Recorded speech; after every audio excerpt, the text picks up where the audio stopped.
अस्सलामुअलैकुम। कैसे हैं आप सभी लोग। मेरा नाम शुएब है और हम आज पढ़ेंगे कि हमने पिछली वीडियो में थ्री वेव्स ऑफ एआई वगैरह पढ़ लिया था। प्रोडक्टिव एआई, जनरेटिव एआई और एजेंटिक एआई। सही है।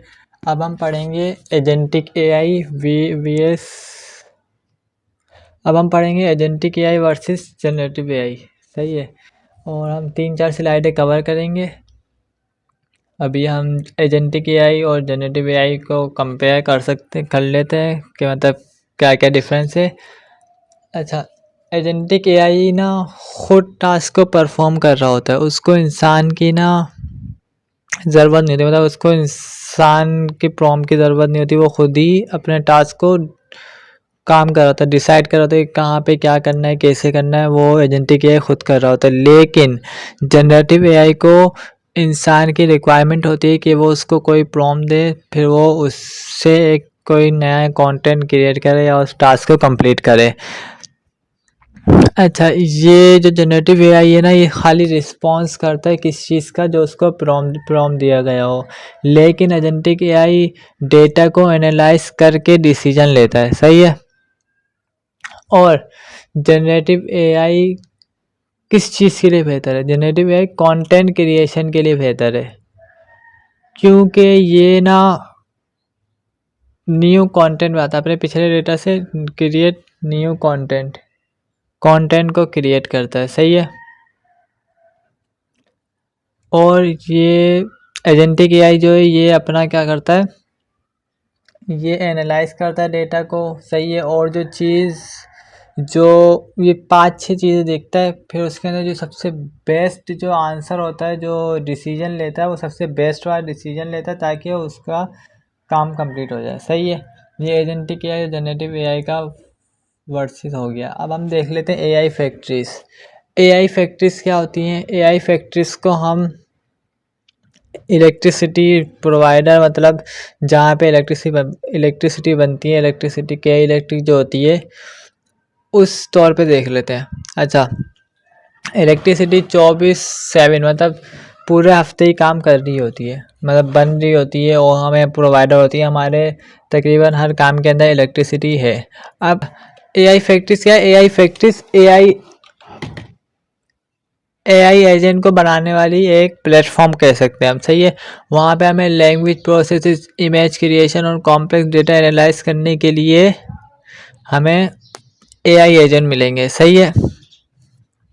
अब हम ये देख लेते हैं कि जैसे ना अभी हमारी ज़िंदगी के अंदर इलेक्ट्रिसिटी ने, मतलब बिजली ने हर जगह मौजूद है, इसी तरह आने वाले वक्त के अंदर एआई एजेंट, मतलब एआई एजेंट हमारे हर चीज़ के अंदर आपको मौजूद मिलेंगे। तो ये इस स्लाइड में सिर्फ यही बता रहे हैं कि जैसे कि के इलेक्ट्रिक है, वो 24/7 काम कर रही है और हमारी तकरीबन ज़िंदगी के अंदर इलेक्ट्रिसिटी का एक बड़ा किरदार है, मतलब बड़ा स्पेस लिया हुआ इलेक्ट्रिसिटी ने।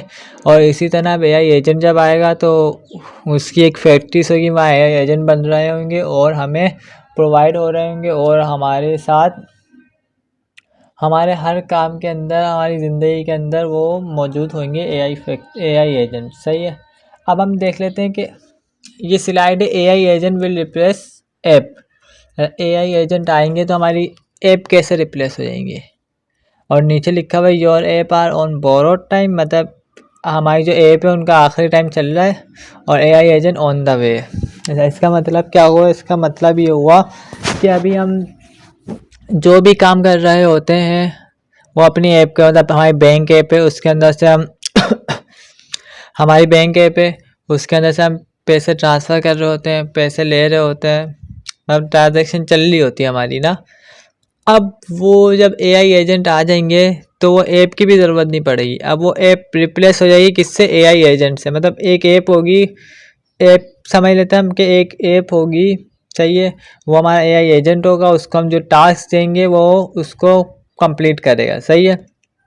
तो मतलब हमारे पास जितनी भी ऐप होगी तो वो तकरीबन रिप्लेस होएगी। जैसे कि अभी हम एग्जांपल ले लेते हैं कि गूगल जो है, हम पहले जब चैट जीपीटी वगैरह नहीं था तो हम गूगल की तरफ जाते थे कि हमें गूगल से रिसर्च करनी है, गूगल से रिसर्च करेंगे हमें आंसर मिलेगा, हम उसको थोड़ा देखेंगे, सही आंसर दिया है तो हम उसको अपने प्रोजेक्ट वगैरह के अंदर यूज़ कर लेंगे।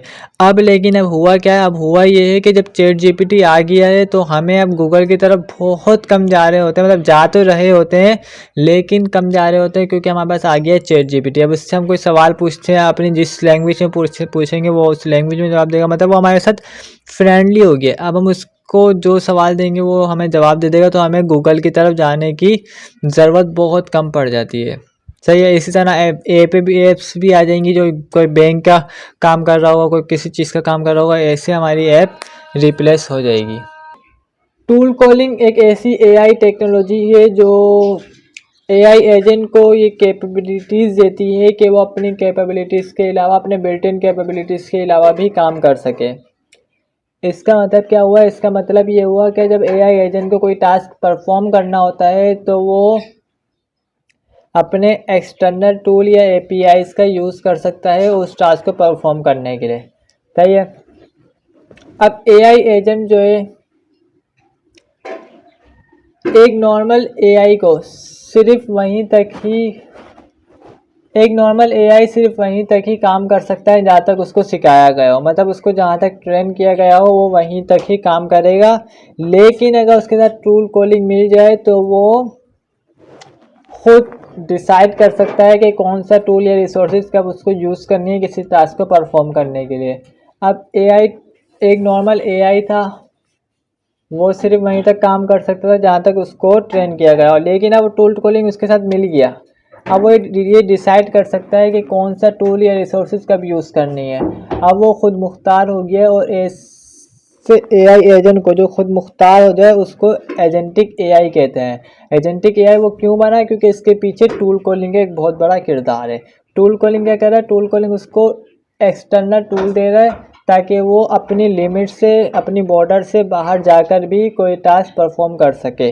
अब इसको एग्जाम्पल दी हुई है हमें यहाँ पे कि अगर किसी को फ़्लाइट बुक करवाना है तो वो अपने एआई एजेंट को बोलेगा कि मेरे लिए एक ट्रिप प्लान करो। सही है। अब एआई एजेंट क्या करेगा, वो फ़्लाइट बुकिंग एपीआई को कॉल करेगा। सही है। और जो सबसे सस्ती और जो बेस्ट फ़्लाइट होगी वो उसको बुक कर देगा। सही है। और वही AI agent hotel reservation system को कॉल करेगा। सही है। और जो बेस्ट होटल होगा उसको बुक कर देगा। फिर वही AI agent local event database को क्रिएट करेगा और देखेगा कि हमारी, और इस तरह वो मल्टीपल टास्क परफॉर्म कर लेगा। फिर हमारा एक एआई एजेंट वो क्यों कर सकता है, क्योंकि उसके पीछे एक टूल कॉलिंग है। टूल कॉलिंग क्या कर रही है, टूल कॉलिंग उसको एक्सटर्नल टूल दे रही है ताकि वो अपनी लिमिट से बाहर जाकर भी कोई काम कर सके। और ऐसे एआई को बोलते हैं एजेंटिक एआई।